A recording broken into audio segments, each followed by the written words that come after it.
Dito ka na sa programang Bilang na Bilang. Hindi po ang kinikita, pero ang araw na talagang minamahal ang life. Ito na po ang Afternoon Delight.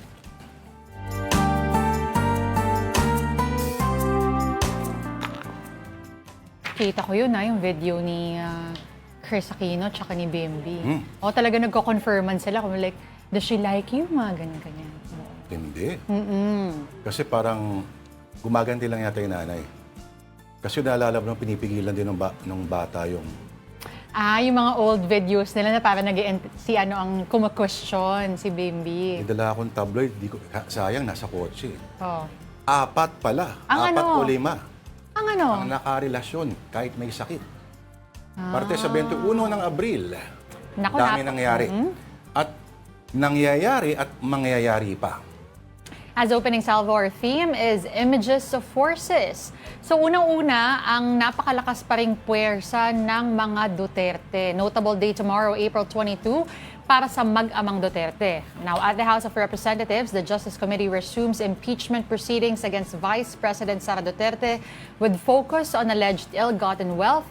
And over at The Hague, on the same day, the International Criminal Court, or the ICC, will be ruling for the petition on jurisdiction of former President Rodrigo Duterte. Digong, of course, is in the ICC detention for the supposed crimes against humanity. Alright. So yan yung puwersa ng mag-ama. Mag-ama, tapos nire-ready din daw yung isang maraming tato. Alright. Pangalawang, Image of Forces. Filipino-American and other forces get together for Balikatan 2026. Let the war games begin. Ika nga. How powerful is that ba talaga for kaya? Yung hand-in-hand sila na matawag dyan? Yan ba yung kapit bisig? Kapit bisig. Oo. Pero ikaw parang hindi kaya naka-Oplan Balikatan ngayon. Oplan Brasuhan. Grabe ka! Hindi, Ang braso. aga-aga. Braso is arm. Oo nga. Wala naman ako sinabi Kita naman yung arm mo. Wala ako pag sinabi mo kasing brasuhan, na nga pala na dapat parang force. Parang brasuhan na to. Brasuhan ko siyang sinama sa simbahan. Ganyan. So, Ganon? O parang may violence and struggle involved. Hindi ganun. Oo. Kaya nga tinatanong doon. Okay. Okay, and Oplan Brasuhan. for our third and final photo today, sa puwersa ang piston at Piruin manibela. mo yan. Oo. Parang nung last week lang, ito yung pinag-uusapan natin, kung magsasama ba sila. Pero andyan ang transport leaders, sa Marval Buena at si Camody Floranda. Nagsama na nga sila, Okay, pati sila magkahawak ng kamay. Kailangan ba ganon? Hand in hand. Hand in hand. Tapos nag-file sila ng petition ng 10 peso increase sa pamasahe. Ayan naman pala. Ayan, may naman pala, may konting tats. Yan naman yung hinihingi nila kasi sinasabi nila na kahit medyo bumababa daw yung presyo ng gasolina, hirap pa rin sila dahil napakataas pa rin naman talaga ngayon, di ba? Oo. Tsaka, wala naman tayong naririnig na tumututol. Handa na siguro yung publiko at maiintindihan nila. Pero 10 pesos, maiintindihan ng publiko yan, Actually, di ba madami nga lumalabas sa social media na mga interviews also na sinasabi ng mga drivers, mga PUV drivers na madami daw yung nagsasabi talaga na keep the change na lang. Willing naman yung mga tao also na tumulong. Mamaya makakausap natin ang ating Mojo na nandyan ngayon kasi may kinasa sila sa araw na ito na simula ng isang 3-day strike ulit, mga kapatid. At marami na nagsabi ng mga lawmakers na mukhang malabo yung sinasabi ng i-repeal yung oil deregulation law. Although yung other possibilities ay malamang sa malamang pwede pang ipaglaban. Kunti na lang yung suspension ng certain taxes. Excise. Tama dyan. Si Sharon Garin kahapon nag-announce na since yung state of national emergency, energy emergency is similar to state of national emergency. So may cap na rin yung May cap yung yung paggalaw, pero hindi yung presyo sinasabi. Although ang strange dito, ang treatment ng mga dyaryo, hindi siya parang nasa front page.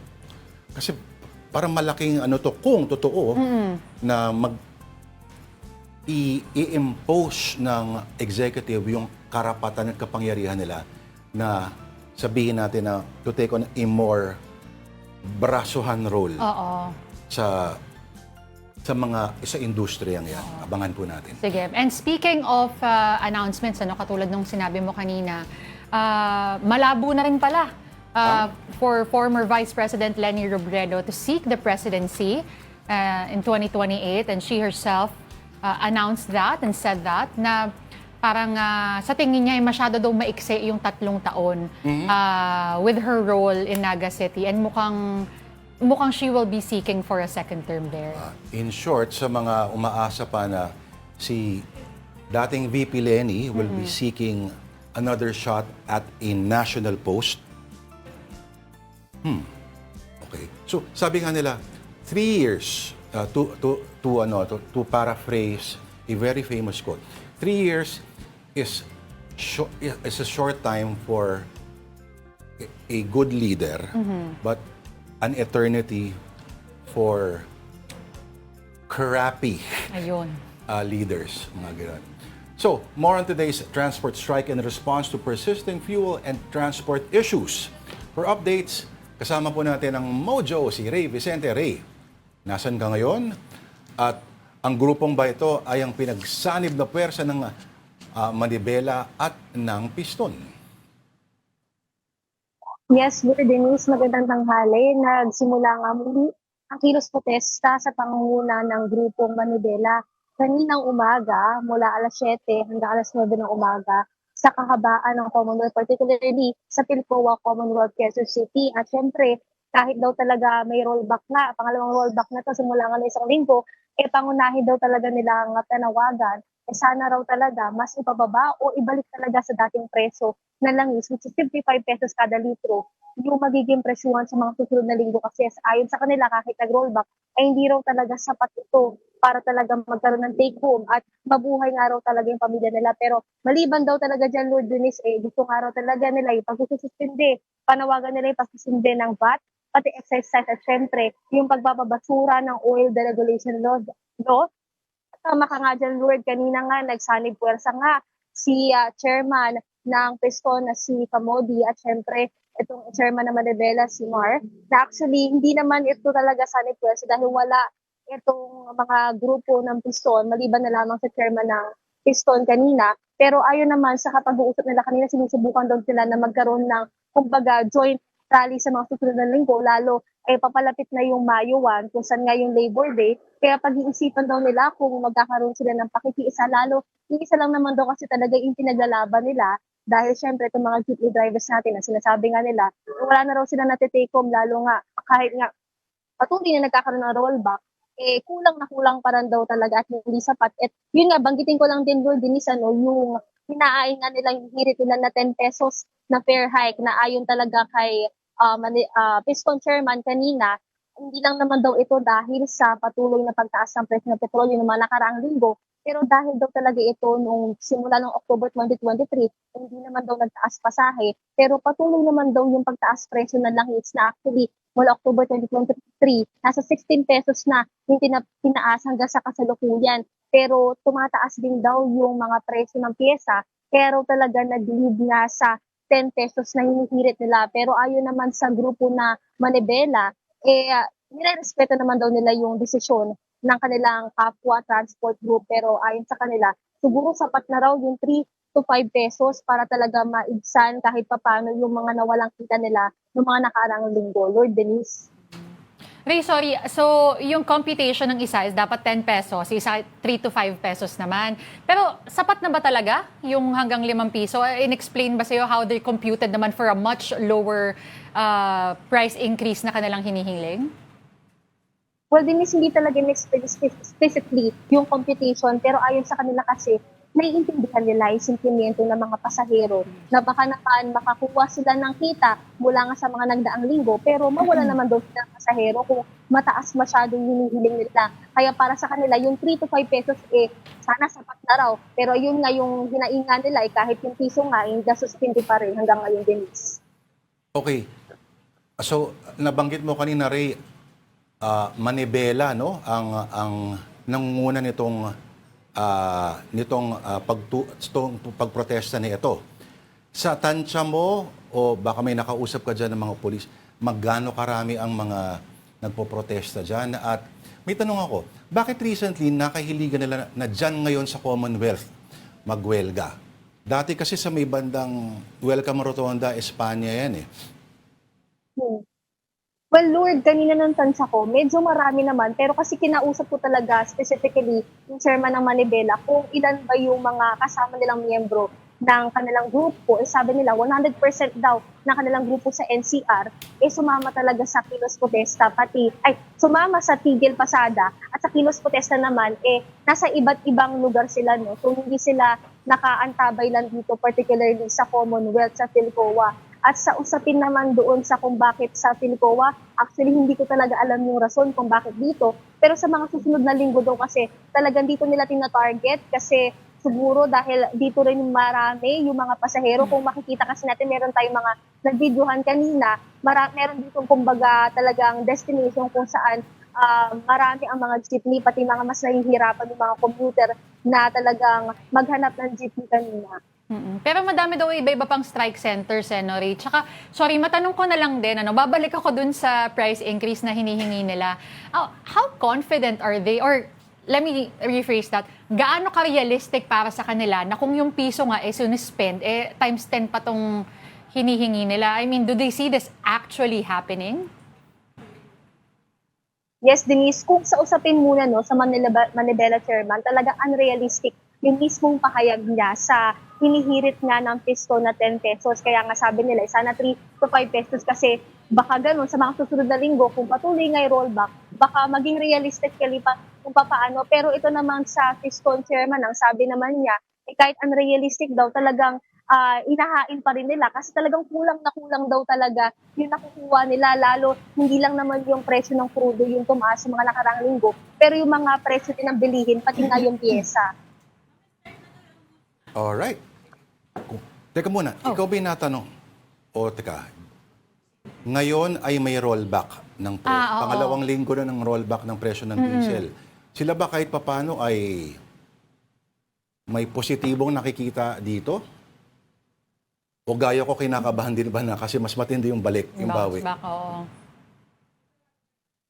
Well, Lord Denise, hindi pa raw talaga nila masabi sa ngayon, no? Pero sabi nila, positibo o negatibo man yung magiging epekto o yung magiging resulta, patuloy pa rin talaga sila maghihingi ng panawagan, magsabi ng kanilang panawagan at patuloy raw yung magiging tigil pasada at protesta nila sa mga susunod na linggo para hanggang sa madinig yung kanilang mga hinaing pati daing nga. Lord.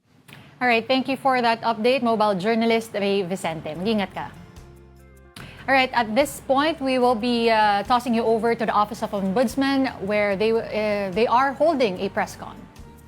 In conjunction with all the other... Yeah. In conjunction with the others, we did it through AI also. Binasa rin namin through AI. And there were some findings that we treated as leads to the other investigations. Ombudsman, tawagin ako natin. Sir, yung kay Sandico, yung pagkakahuli sa kanya, paano po ito makaka-apekto ngayon sa ongoing investigation ninyo? And if mapapalik na ho siya rito, halimbawa, remember, he's still a fugitive from justice technically until he comes back to our jurisdiction. He's still a fugitive from justice, and fugitives from justice have no rights, no right to defend themselves when they're in court, when there are cases against them, unless they submit to the jurisdiction of the court. And the only effect would be he will be under the jurisdiction of the court, and he can lawyer up. That's about what it amounts to, di ba? Magkukuha siya ng abogado, then they'll start putting forward some defenses. at ipatatawag nyo rin siya, Ombudsman? Yes, there are still ongoing investigations. Since if he is already under our jurisdiction, we will subpoena him to come over to explain matters under investigation, still under investigation in this office. Thank you, sir. Sir, pwede po ba maging state witness si Ramil Madriaga sa ombudsman's proceedings I- sa malversation charges against Vice President Sara? Actually, I have not followed Ramil Madriaga's statement, honestly. I have not been very particular about that. I have not been following the impeachment proceedings too much, except for the fact that we have to supply them with documents. Because impeachment is another function under the Constitution, which we respect, and which we know that it is the province of the Congress and the Senate, the House of Representatives and the Senate, to go through with the impeachment proceedings. So we don't really interfere with those things. Okay, sir. Next question, sir. Nakuha niyo na po ba yung masala ni Vice President Sara Duterte sa Mindanao from 2007 na hinihingi po ng House? Well, I guess that the documents in our possession will be the best evidence, and it's better that we just present it tomorrow first before we present anything here. Let's just give due respect to the House on this matter. Kung ano man ang sasabihin bukas, yun. Diba? Sir? Hello. Yes. Hello, sir. Good afternoon. Yanas Kapatid, Jamay News Online. Just like to ask for an update on Attorney Ryan Kilala. I understand he's assistant prosecutor here. Yes. Nabanggit po kasi yun ni Ramil Madriaga. Yes.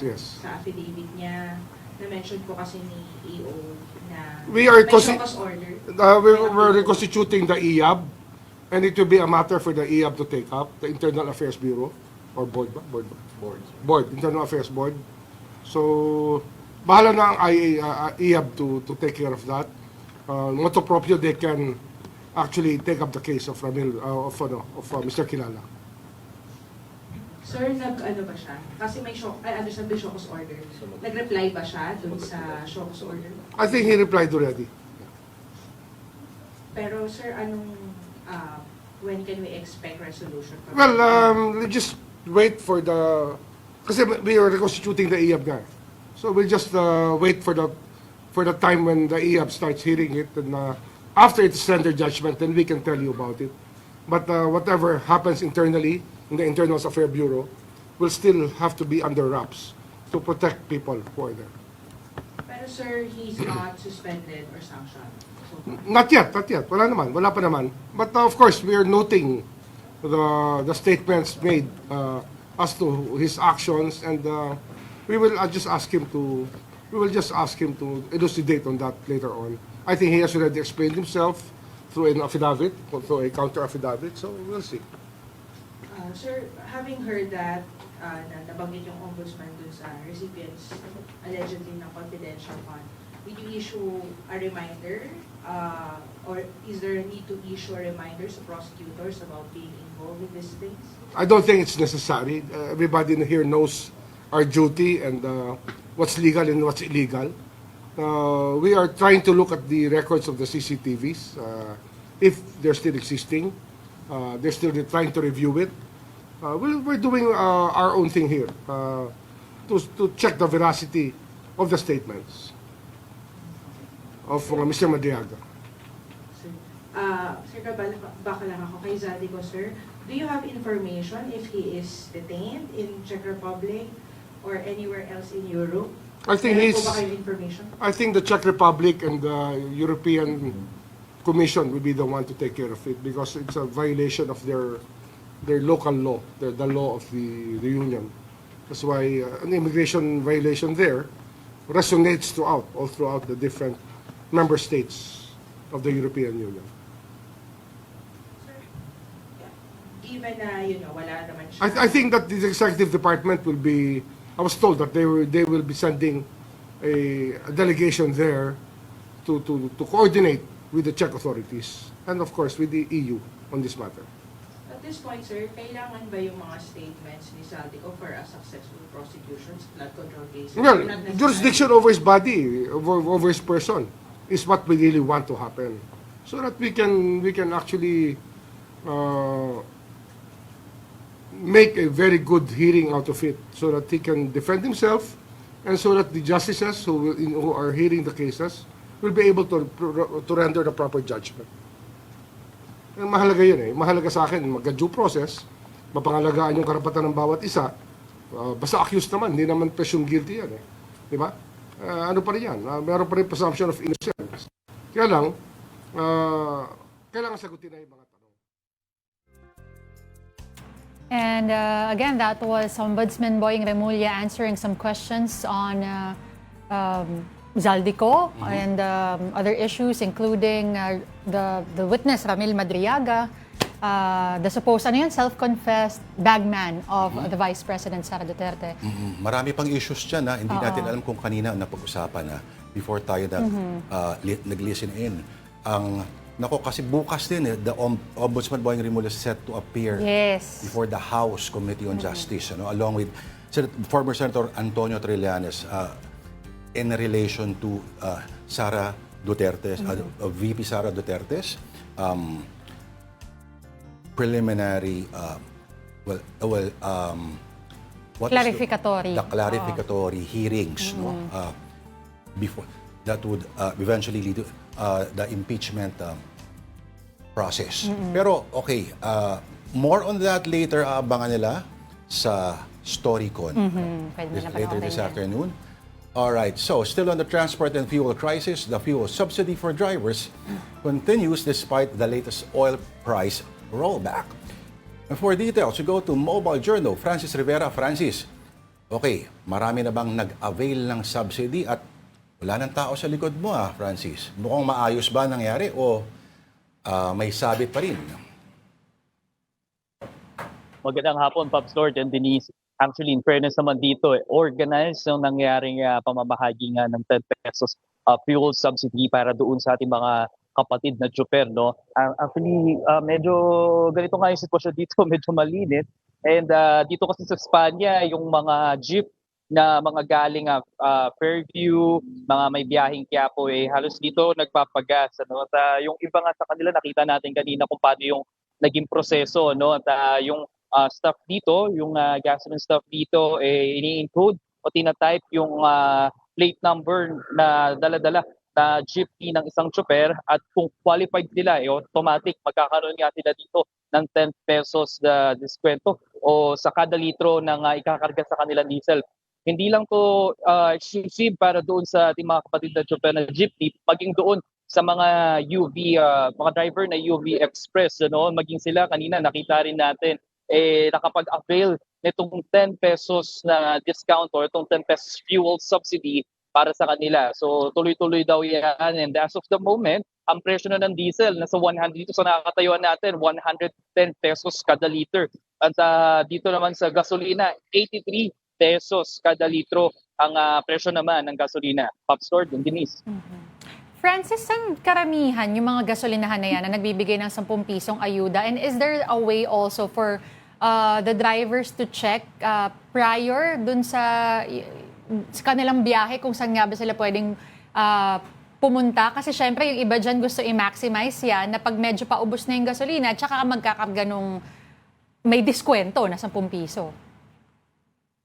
Yes, Denise, yung iba naman kasing gasoline station na merong 10 pesos fuel subsidy, along doon sa mga biyahe o mga ruta ng meron dito katulad dito sa may Espanya, along Espanya meron dito, no, itong kinakatuyan natin. At yung iba naman na papuntang north or papuntang Quezon City, Commonwealth, meron din naman silang madadaanan ng mga merong gasolinahan na nag-offer din ng 10 pesos fuel subsidy. Yun nga lang, Denise and Pops Lord, so last week, iisa nga lang yung nandoon sa listahan para doon sa mga taga-South. No? Ayun yung natayuan natin last week doon sa may Muntinlupa. So, kaya yun yung hinaing ng ibang tsuper na yung medyo malayo doon, lalo na doon sa South, kasi isa nga lang doon, kailangan pa nilang dumayo roon. Wala doon sa ruta nila. Kaya ang hiling din nila kung sakaling araw, mas palawigin pa itong pagmamahagi ng 10 pesos na fuel subsidy. No, kung magtutuloy-tuloy man ito, lalong-lalo na doon yan sa may south na side. Kasi dito sa may north, marami rin naman tayo nakita. At yun nga, may mga listahan. Ayan, yung mga pinaflash natin sa screen na listahan dito sa Manila, maging sa Quezon City. Francis, klaruhin lang natin, no? 10 pisong ayuda per liter ito, no, 10 pesos per liter. Meron ba tong maximum na pwedeng ikargang liters of diesel or gasoline? Yes, exclusive lang to sa diesel, Denise, ano? Kasi yung mga, syempre pangunahing kinakarga talaga dito sa mga kapatid natin super NUV Express crudo or diesel. And ang limit lang yan is 150 liters per week. So namomonitor naman nila kasi nga tina-type nila or ini-encode nila doon sa kanilang system yung kung yung mga nagpapa or yung nag-a-avail itong 10 pesos na fuel subsidy. Kaya namomonitor nila kung nakukonsumo na ba nila or nababawasan nila yung 150 liters na allocated lang doon sa week na yon. So for next week, another 150 liters din. So ang malaking tipid din kasi makakatipid yung mga tsupan natin dito ng 1,500 kung susumahin natin yung matitipid nila sa isang linggo. Sorry, Francis, i-ano ka lang, last na. Yung 1 week na yon, is that based on when the driver first got the diesel or is that meron bang set start of the week for everyone?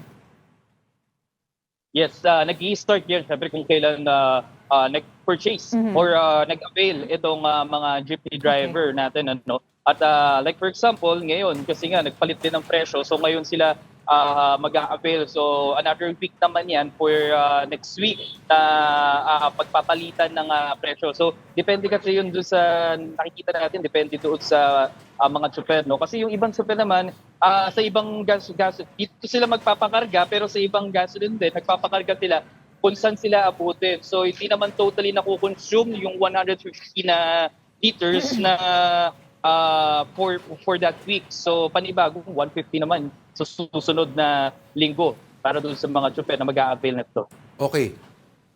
Francis, ganito, no?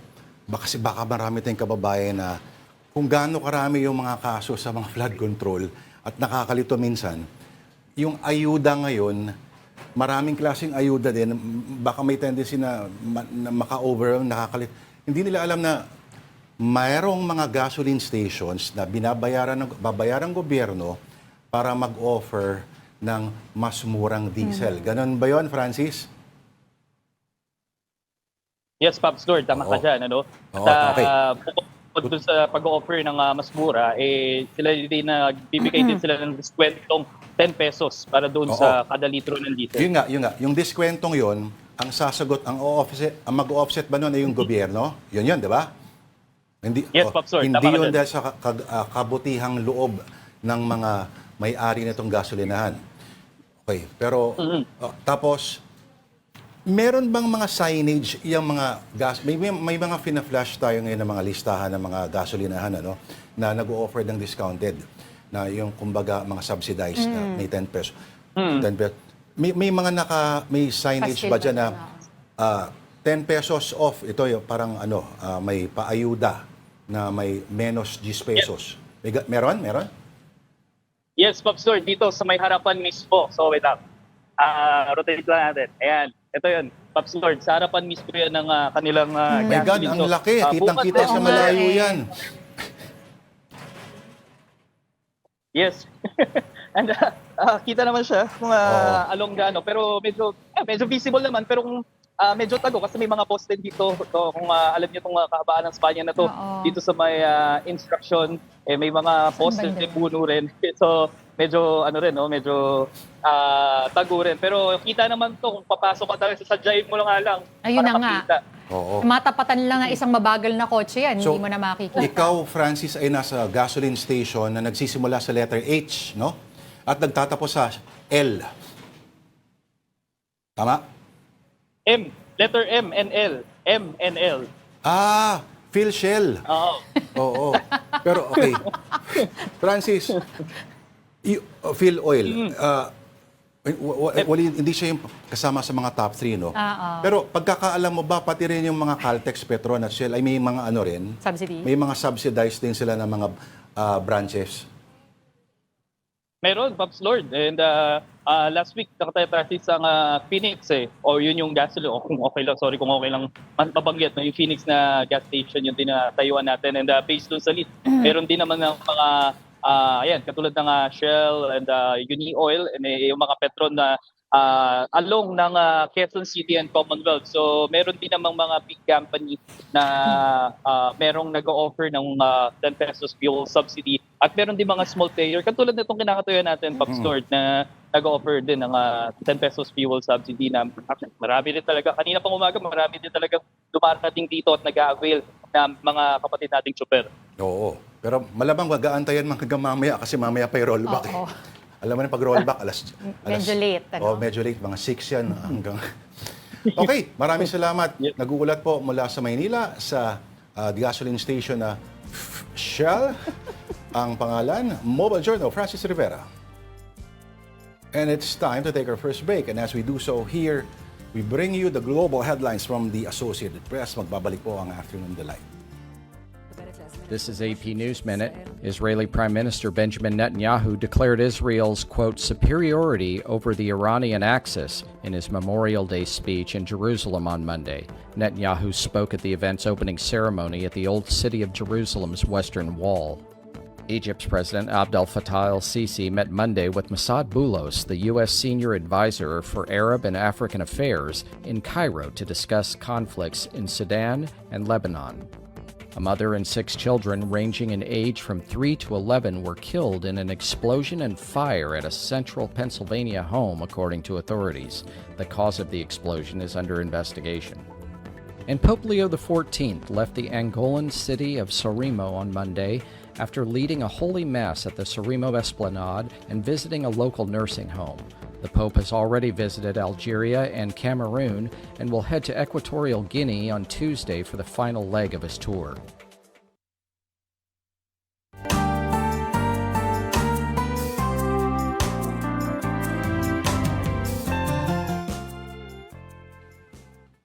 Alright, Lourdes Vera po. Siya po si Denise Tan. Ito po ang Afternoon Delight. Magandang hapon pong muli. Alright, on to the news.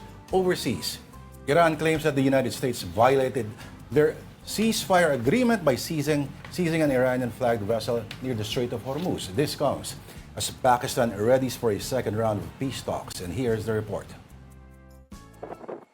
Iran has condemned the United States' seizure of an Iranian vessel near the Strait of Hormuz, calling it a clear violation of international law and the agreed ceasefire. Vacate your engine room. Vacate your engine room. We're prepared to subject you to disabling fire.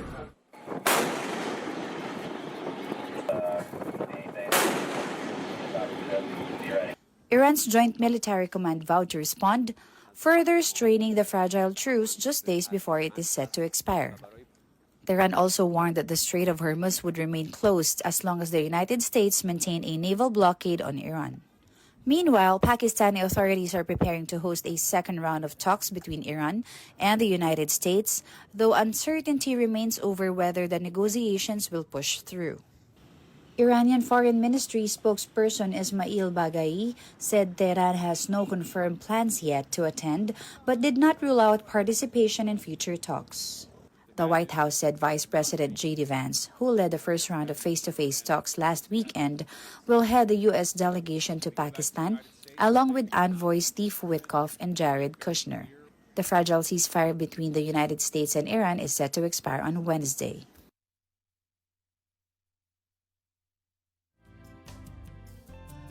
All right, here at home, the Senate leadership is already bracing for the formal transmittal of the articles of impeachment of Vice President Sara Duterte. More from our mojo sa Senado, Merrimon Reyes.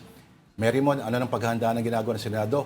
Nagpatahi na ba sila ulit noong mga robe o ito pa rin ba yung dati unless may nagbago ng timbang? At ano ang mga pinag-usapan sa press conference ni Tito Sen kanina?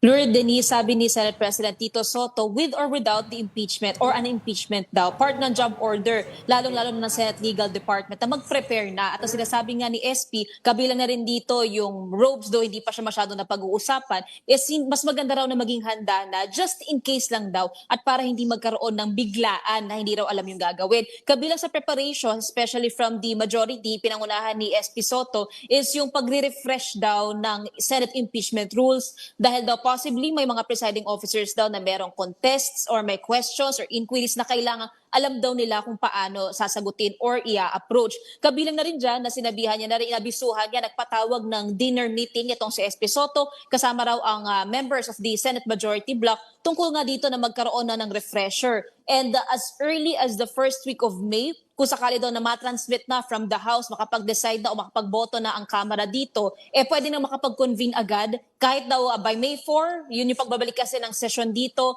As early as that, makakapag-convene na sila as the Senate or as the impeachment court at maipoproseso na nila ang mga ito. Yun nga lang, ilan pa sa kailangan nilang bigyang linaw is yung magiging schedule ng impeachment kung sakali. Kasi meron naging suggestion si Senate President Pro Tempore Ping Lacson, yung MWF impeachment, TTH, yung Senate legislation, yung session nila.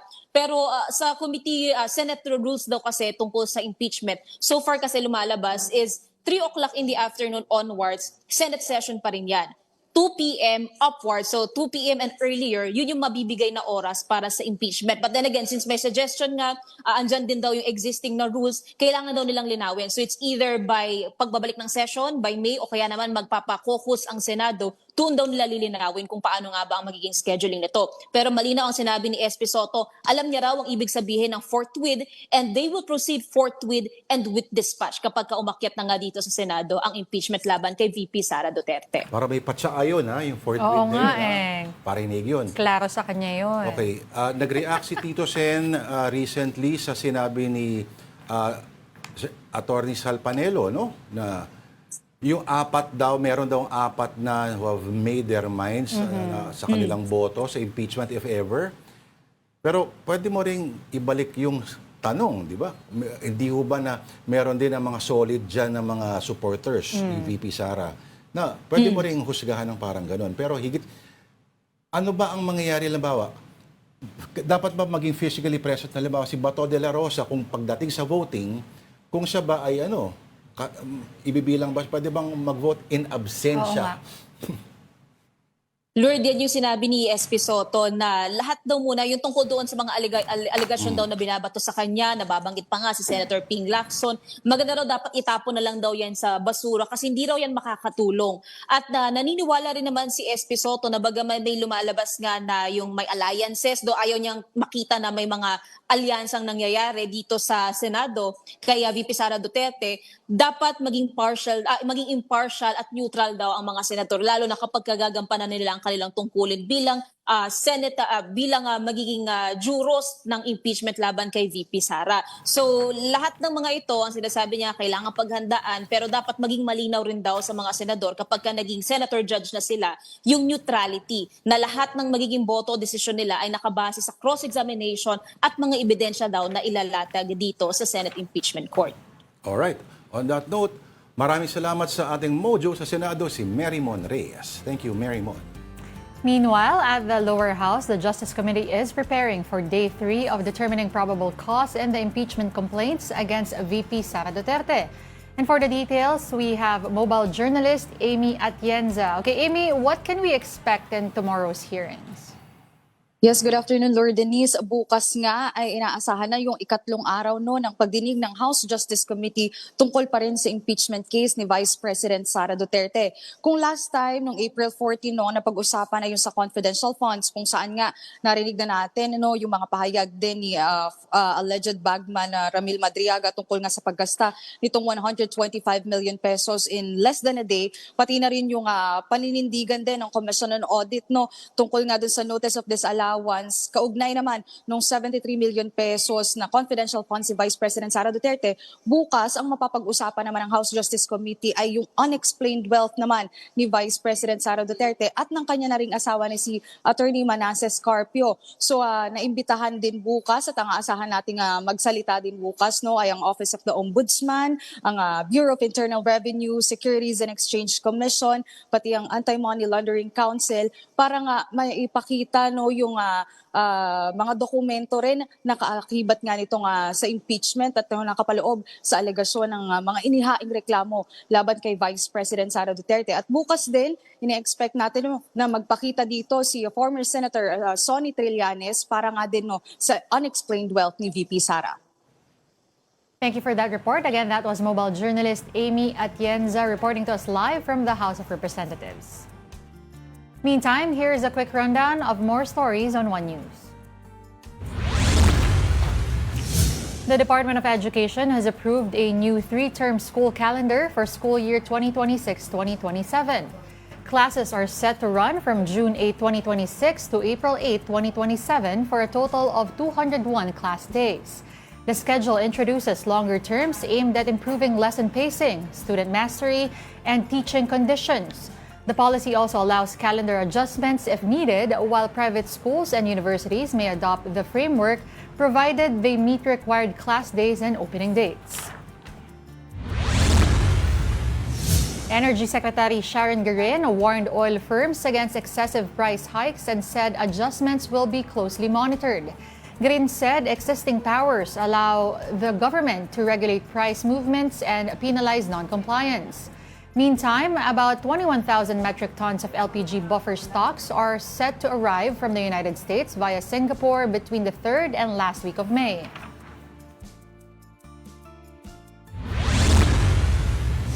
And Villar Land Holdings Corporation and members of the Villar family, including Senators Mark and Camille Villar and Director Paulo Villar, have filed counter-affidavits with the Department of Justice.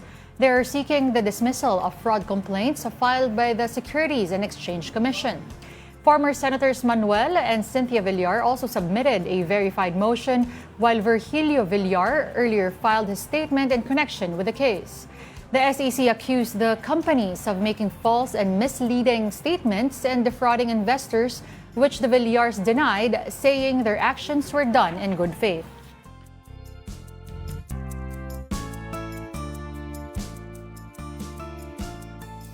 And on to another story. The name of the late DPWH Undersecretary Maria Catalina Cabral was again brought up at the bail hearing of former Senator Bong Revilla. And for details, and also a report of the ongoing press conference of Ombudsman Boying Rimulya, we have our mobile journalist, Arles de los Santos. Arles, tuloy. Lord at Denise, katatapos lamang ng press conference ni Ombudsman Boying Rimulya kaugnay sa mga update ng ombudsman mismo sa isinasagawa nitong investigasyon pa din at paghahanda sa mga kaso na isasampang kaugnay ng mga flood control projects ng pamahalaan. Lord, kasama sa mga highlight dito ay yung balita nga na pumasok na nagpapaalam o humihiling nga itong si dating House Speaker Martin Romualdez na makalabas ng bansa at makatungo sa Singapore para sa 5 araw nga at para daw yan sana sa medical check-up. Pero hindi yan pinayagan ng Office of the Ombudsman dahil aniya meron itong immigration lookout bulletin. Kaya hindi yan pinayagan at nanatili nga sa bansa si dating House Speaker Martin Romualdez.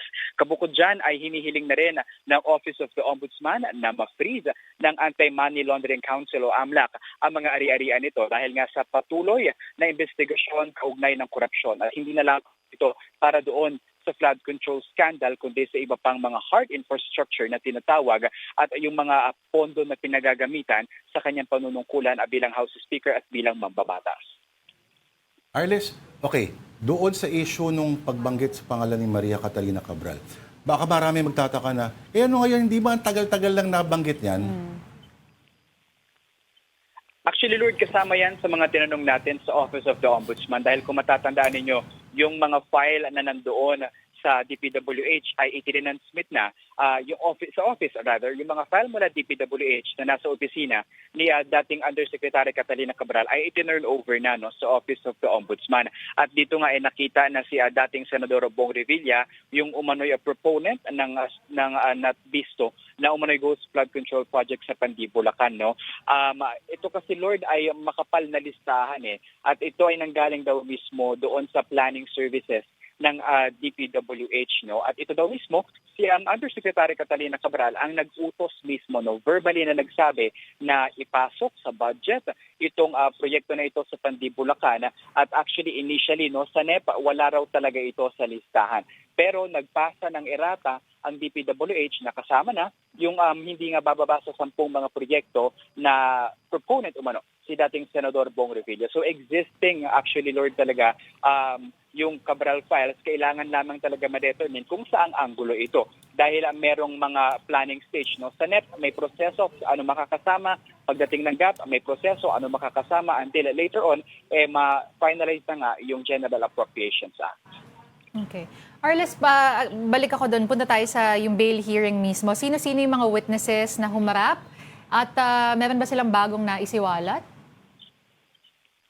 Actually, Denise, isa doon sa mga nasiwala talaga ay itong si dating Undersecretary Catalina Cabral Ngaraw, yung nagsabi na isama sa mga listahan ng projects ng DPWH yung Pandibulacan na proyekto. No? So 92.8 initially wala, and then nag-file sila ng errata. No? Ayon yan mismo kay DPWH Division Chief of Planning Services na si Engineer Peter Paul Cortez, no, sa bail hearing ngayong araw. No.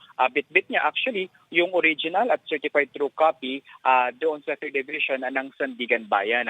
At syempre, no, ito daw ay naging posible din sa koordinasyon ng naturang Engineer Angelo Domingo na mula naman sa Programming Division ng DPWH na siya namang coordinator para sa mga senador. Actually, ongoing pa din yung pagdinig, Denise at Lord, doon sa Sandigan Bayan, at nakatakda na humarap ngayong hapon ang testigo na si Joe Jose Jason Cruz. Kabahagi pa din ng 20 witnesses para sa bail hearing ng bail hearing ni dating Senador Bong Revilla. Bail hearing pa lang yan, ha? Oo nga. Wala pa tayo doon sa proper. Kahapon naman, Arles, baka may nasagap ka. Monica Ocampo Santos. Ito ay tumistigo laban kay Bryce Hernandez. Hatid daw siya ng pera. Ninong pa niya mismo. Correct. Tama ka dyan, Lord. No? Kahapon, ito si Monica Luis Santos. Siya yung humarap nga na testigo ng sa Sandigan Bayan, no? Mula sa prosekusyon pa rin ito, na sinabi niya nga na nasa 299 million pesos ang kanilang i-deliver kay dating Assistant District Engineer ng Bulacan na si Bryce Hernandez. Kasama dyan yung umano'y 74 million pesos na napakalaki difference from 74 pesos to 74 million pesos na bahagi nga daw ng suspected ghost of flood control project. So siya yung nagsabi, Lord, na inilagay daw nila ito sa mga karton ng toyo at ng mga chichirya. Okay, Arles, going back to your previous report, paki-clarify nga lang ulit, pinapa-freeze ng ombudsman yung assets ni Martin Romualdez, tama ba? Tama ka dyan, Denise, no? Para yan sa mga posibleng kinasasangkutan nga raw nito, no, na alegasyon ng korupsyon sa infrastructure projects ng pamahalaan, kabukod pa doon sa flood control projects. No? At kabukod dyan, syempre, yung mga pondo rin na ginamit, kagaya na lamang yung mga AIX at iba pang mga programa na involved talaga yung pondo ng bayan. No? So, ang nangyari, Denise, ay may investigasyon na itinagawa yung AMLAC, at ngayon ay nag-request na ang ombudsman para ma-freeze nga yung mga ari-ari nito. No? So ang mangyayari ay Office of the Solicitor General yung magbibigay ng request nito sa Court of Appeals, at titimbangin naman ng Court of Appeals kung papayagan nila ito. Matindi. Mukhang tototohanan yung sinabi ni Ombudsman a few days ago, nag-declare siya na may kakasuhan talaga itong mga to, kakasuhan si Martin Romualdez at si Chis Escudero. Kay Telegraphing the Punch, sinasabi na iba mukhang ito na yon. At may pasabog pa nga raw bukas, kung ano yon, aabangan na lang natin. Alright, so magpapasalamat na tayo sa ating mobile journalist, Arles De Los Santos. Thank you, Arles. Again, this is Afternoon Delight on One News. We just need to pause for another break. We'll be right back.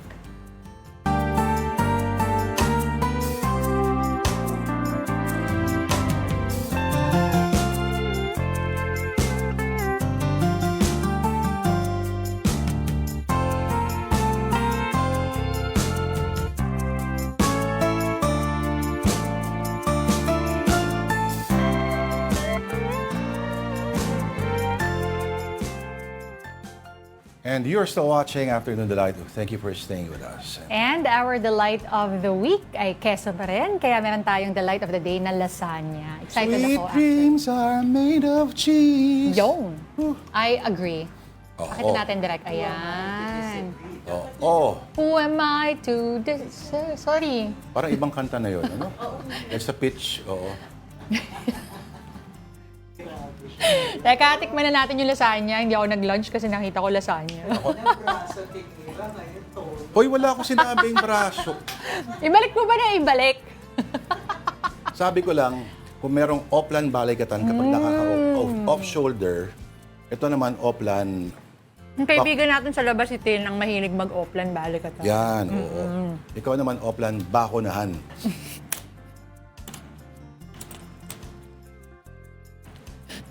Kasi nakikita ko yung ano mo rito. Oo, alam mo yung bagong bakuna ako noong February.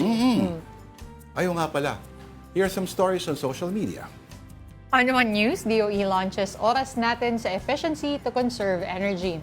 So, what they're promoting here is between 8 to 9 p.m. daw, maybe we can turn off non-essential items. Like yung mga lights and all that. Siguro kung bukas lahat ng ilaw nyo sa bahay, kung wala namang tao sa kitchen, pwedeng patayin na rin yun. Kung mga, alam mo yun, yung mga maliliit na items na ganyan. Kasi tumataas pa rin yung konsumo. Tingnan muna natin yung office ng DOE. Ano? If they walk the talk. Mamaya dyan Ay di, pinapasok kasi sila Di ba 2 days lang dapat sila? Oo. Sa Senado, parang napagalitan sila ni Tita. Kasi naman sabi, bakit naman daw mas madami pa yung araw na hindi pumapasok kaysa pumapasok? Dapat ganun, para makatipid sa ano. Ba't hindi man lang daw 3 days, 2 days, di ba? Okay. On our next story. Oo. Tingnan muna natin kung may susunod dyan. Parang Earth Day. Or Earth Hour pala, sorry. On CNN.com, the 90s movie soundtrack that still makes millennial hearts flutter. Ano movie to? Romeo and Juliet. Is it? Yung version ni Baz Luhrmann noong 1996. Tama ba? Ano bang soundtrack nito? Meron dyan... Kissing You by the Cardigans. Loveful yung sa Cardigans. Loveful, Garbage. Number 1 crush. Nandyan. Yes. Ano pa ba? Naalala ko kasi dyan. Pero, di talaga I think jump off point lang yung article to say that meron ngayong isang bagong henerasyon na nadidiscover yung soundtrack nito. Kasi sa totoo lang, medyo nakaka-excite ito sa mga lit major noon. Biruin mo, isang Shakespearean classic set to 1990s Verona, California. The Capulets and the Montagues. Nakakatawa lang, nung nagpakamatay sila, maraming nagulat, maraming na-shock. Kasi akala nila iba yung ending. Hindi. Ano? Baka lang hindi na ituro sa kanila yung Romeo and Juliet. Na yun yung sa paaralan. Okay. Which goes to show na marami pa rin surprises na makakuha pag binabasa si Shakespeare or pinapanood si Shakespeare for the first time. Okay. O baka magulat kayo baka may stage play kayong makita dyan at masya kayo. Ganon? Ay, namatay sila. Ay! O baka pag remake yung Braveheart, magulat kayo. Nako. Ay, alam mo, lagi ko pinapanood ng bata ako. Braveheart? Oo. Kasi isa yun sa mga, meron kaming VHS So, syempre noon, paulit-ulitin mo lang yung movies, di ba? Pero hindi ko maalala na sumikat yung soundtrack nito. Ang naalala ko talagang dalawang historic talaga at hanggang ngayon groundbreaking soundtracks. Soundtracks ng Pulp Fiction. Pulp Fiction, familiar? Sorry nga pala.